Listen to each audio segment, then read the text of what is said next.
Jace, my brother, our brother.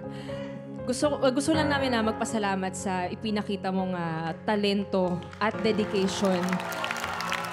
Kasi dito man nagtatapos yung journey mo sa The Clash, pero hindi dito nagtatapos ang journey mo as an artist. Let us be a motivation and inspiration para magpatuloy pa. And we are so proud of you kasi we've seen your growth. And no more hiding. Huwag ka na magtatago kasi kitang-kita ka namin. Yung ikaw.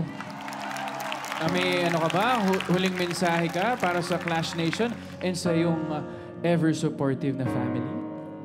Thank you sa mga family ko and I hope I made you proud. Nako, proud na proud sa iyong family mo, Jace. Kung alam mo lang. Grabe yung suporta nila sa iyo. We'll see you soon. Good job, good job. Thank you and God bless you. I did my best. Yung The Clash, one of my dreams to be on a singing competition. It's just a testament na kaya ko, may bubuga ako. After this, I'm gonna pursue music. Kahit na natanggal ako, I have someone, brothers at magulang na nandyan. I hope I made you proud. No regrets. Kasi sabi ko nga kay Lord kanina, nagpe-pray ako it's your will. Your will be done. Kung ano man plano mo, it might not make sense tonight. It will soon.